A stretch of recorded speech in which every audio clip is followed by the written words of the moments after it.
channel. So for today's video I am going to be doing this full glam makeup look that I feel like is perfect for Valentine's Day, but I'm single AF so I'm not going to be doing anything on Valentine's Day, so I've just done this look for myself and I really like it. I haven't ever done a look like this before with kind of pinks and purples and especially this colour glitter, but I really like it. I think it's something very different from me, and I used a really big range of makeup products. I used products that I love, products that I hate, products that I haven't used in a long time, or products that I haven't even used at all, so it was a first impression. So basically just a mixture of things to create this look, but I really hope you guys enjoy. If you do, remember to give it a huge thumbs up.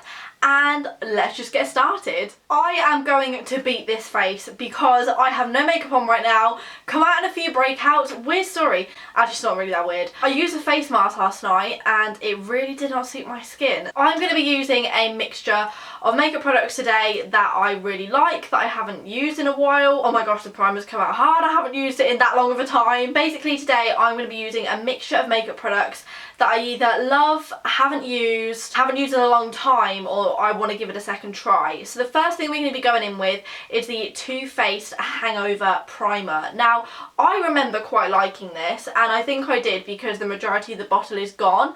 I didn't buy this, they actually sent this to me through PR, so I think it's quite good. I mean, obviously you have to kind of wear the makeup for a lengthy amount of time to be able to tell how good it is, but it feels very moisturising and I have very oily skin, so it feels quite nice on my skin right now actually. It feels quite replenishing. Is that the word? I think that's the word. It's got a bit of a weird smell to it and I feel that's because I haven't used it in a while, but not too bad. We are going to go in with a product that I've never tried before, but I'm really excited, and this is the Collection Lasting Perfection Green Concealer. So as you can see, I have a fair few red patches and green concealer is amazing for redness. That's basically what you use it for. You're just meant to pop it on all the areas you have redness, then just blend it in, and it's meant to kind of not exactly fully cancel them out but make them a little bit less noticeable. I've heard quite a lot about this concealer, and again it was sent to me through PR. I've had it in my drawer for a while, so I just thought I'd give it a try. I mean, I guess we'll again notice a bigger difference when I've actually got like my face makeup on, and we'll be able to see if you can see the redness through it, but even just now I feel like it's cancelled it out quite well. For foundation, I'm going to go in with a foundation that is fairly new, that I haven't really used that much yet,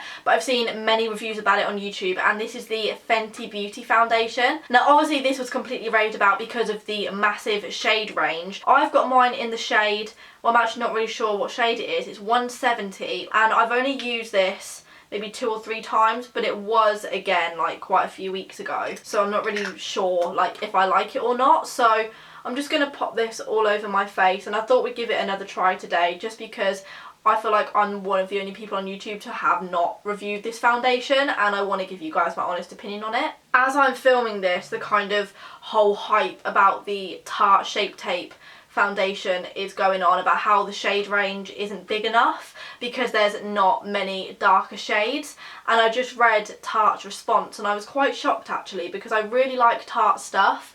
I've literally just placed an order on their website, but the shade range I'm not happy with at all. I feel like this is actually going to be a little bit too dark for me, and I haven't put enough on because I don't know how full coverage this is. This isn't as full coverage as I thought it was going to be. It's quite yellow toned, and I prefer, personally for me, quite pink tones, because I just feel like I'm trying to blend this down my neck as well. I'm really sorry. I don't know how I'm feeling about this yet. Maybe I need to add a bit more product so I can give it a fairer review, but let me just add a bit more and then I can tell you guys. I've added a little bit more, but I'm still kind of like struggling to spread it because it's oxidizing really quickly on my skin. It's not like horrendously bad coverage at all, it's actually quite good coverage. I do quite like it actually, but I don't think I'd choose it on an everyday basis. I am actually going to add a little bit of my trusty L'Oreal True Match just to help it blend out a bit easier. Oh, it's dripping down my finger. And it's a little bit more my shade because, as you guys can see, I'm extremely pale. Overall, I think it's actually not a bad foundation, but just for my skin, I need to mix it with a product that's thinner because it's quite thick. That's the base. I don't think it's bad at all. I just don't think it's my favourite. So now I'm going to go in with a concealer that I haven't used in a while again, and this is the MAC Pro Longwear Concealer. Now everybody says quite a lot comes out on one pump, so it wasn't too bad, but then again I was quite, you know, careful with it. But that's the only thing people say about this MAC Pro Longwear Concealer. Too much comes out, but I love the smell of this. My beauty blender is gross. Please ignore it. I'm chucking it out after this video. I've already said that to myself. This is a really good concealer. Like, I've got the right shade. It's really nice. It blends really nice on my skin too. I do use it a bit as an eye primer as well. That's what I'm putting on my eyelids, but I know you're not meant to put foundation or concealer on your eyelids, but I'm very careful when I blend it around those areas because the skin is thinner. Overall, I think that's a really nice concealer, and I would recommend that. That's blended really nicely on top of the foundation. I'd give that a 10 out of 10. I really like that. Now we're going to go in with one of my absolute holy grail products, and this is the Rimmel Stay Matte Powder. So I just take this on a MAC 100 brush. I think this is actually a contour brush, but I think it works really well for powder on my face.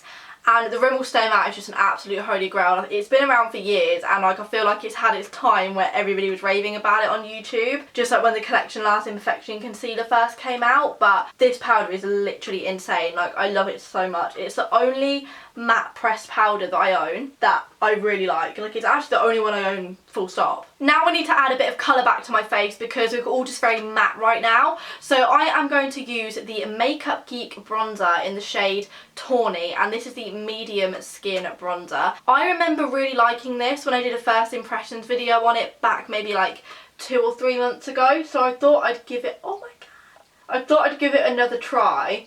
Although I'm not really sure. It's very like loose. It's oh, I think I'm using the wrong brush for this. I'm going to go in with a Nancy brush and try it like that, because that gives me more control over how much product I'm putting on my face. And that's actually a really nice shade. I like that a lot. Yeah, I do remember really liking this, to be honest. And it's really nice. This brush has given me a lot more control over where the product is going on my face. Nancy brushes are really good. I feel like they're not as raved about as they should be. But I feel like that's a really good shade for my skin tone as well. It's not too much. Bronze back up the forehead because the forehead is lacking in some colour. And then I will carve out my jawbone as well.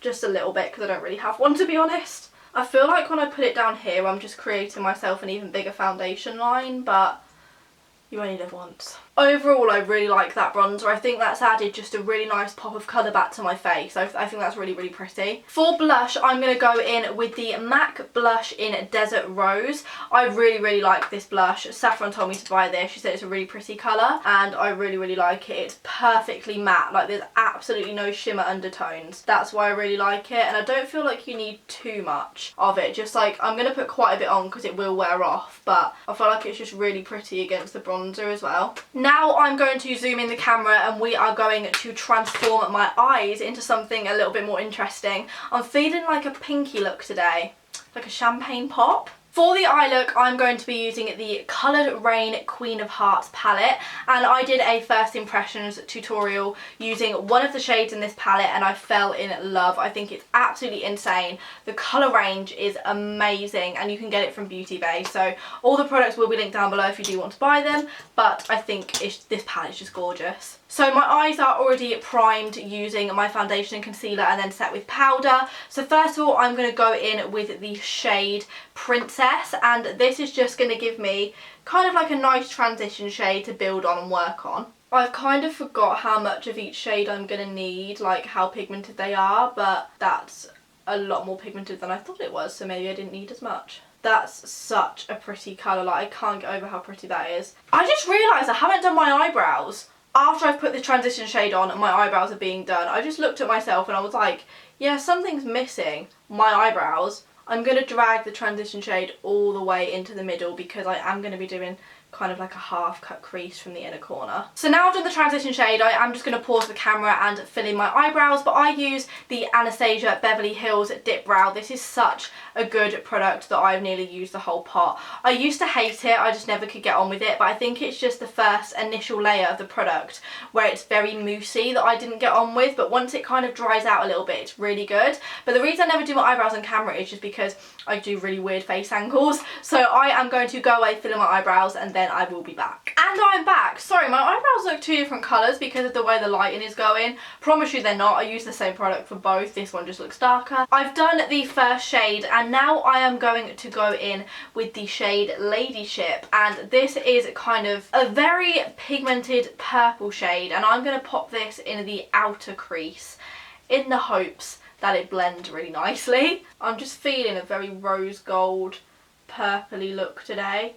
One that I haven't really done in a long time, to be honest. I used to do burgundy, but I've never really done like rose gold purple, so. And then just repeat that on the other eye. I feel like the shades in this palette, especially the two that I've used, are very unique shades. Like, I've never really seen the peachy tone that I used as the transition shade before, and I've personally never really seen a purple colour like this either. So that is all blended and worked in. So now I am just going to take a bit more of a flathead brush and just pop the shade Nobleman, which is this kind of like purpley burgundy glitter, in the outer crease as well. I am going to add loose glitter, but after I've done eyeliner, because I've worked out that doing it after eyeliner is so much better. This shade Nobleman is super, super pretty. It's a lot more red toned. I'm obsessed. I love it. And then again, just repeat it on the other eye. Just blending all of that in, making sure you're dragging the glitter evenly across the lid. Something that I'm going to do now is something that I've really enjoyed doing recently, and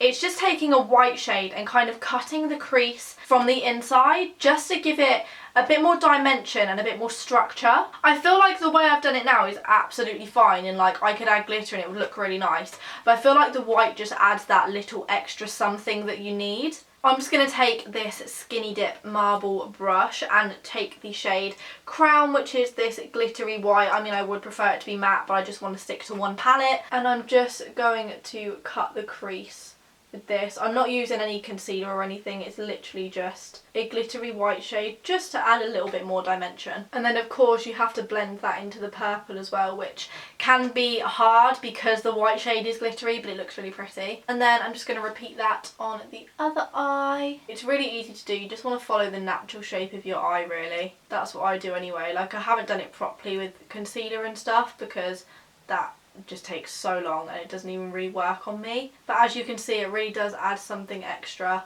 to the eye look, which I feel like just makes it look more structured and more put together. Now I'm going to go in with eyeliner. So I have two here, but I feel like one of these is running out. So I've got the Maybelline Master Precise, which is the one running out, and then I've got the Ico Skinny Liquid Black Liner, which got sent to my PO box. So I think I'm going to give this one a go because I've never tried it before. My mum has been using it. She said it's really good, so just give me 2 seconds. I'll have to go in silence because you know I've got to concentrate. It's good, but I definitely wouldn't say it's skinny. The Maybelline Master Precise is a lot more skinnier, but this is a lot more black.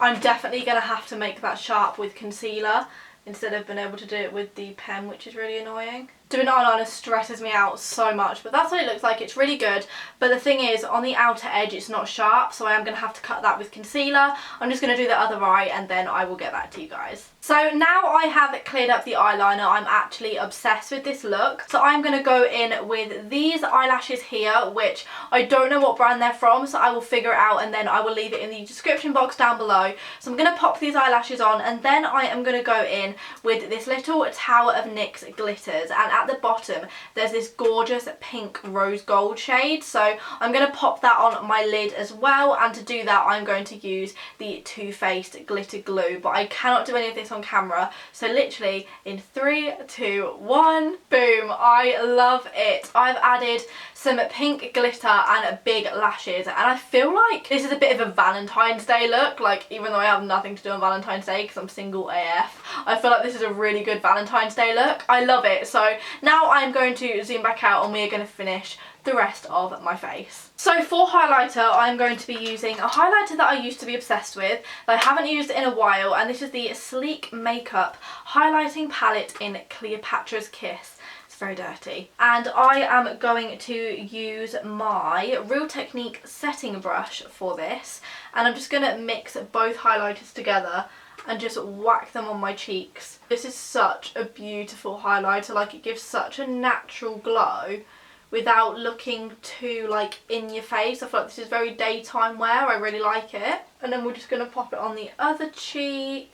Oh my gosh, I'm feeling this. I'm going to have to wear this more often. Then on my Cupid's bow as well, because I love highlighting my Cupid's bow.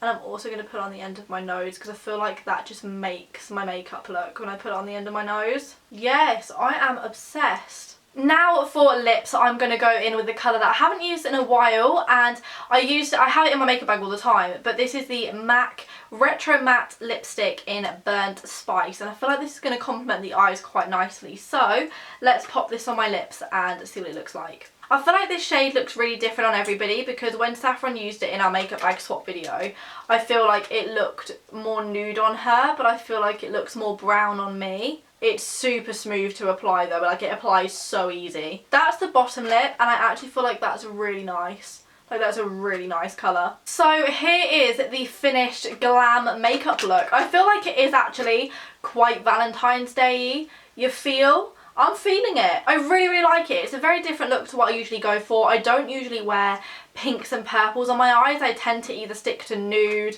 burgundy or brown. But I think it's really, really pretty. I really like it. I love all the makeup products that I used. Even the foundation has grown on me a lot. So that is the end of this video. I really hope you guys have enjoyed it. Give it a massive thumbs up if you enjoyed this very, very glam look. It's something very different for me, but I really hope you guys like it. I'm really feeling it. Like I'm really, really feeling it. Like I'm buzzing to take a load of photos. I love you all so, so, so much, but I will see you on Wednesday at 6 PM for a brand new video. Bye!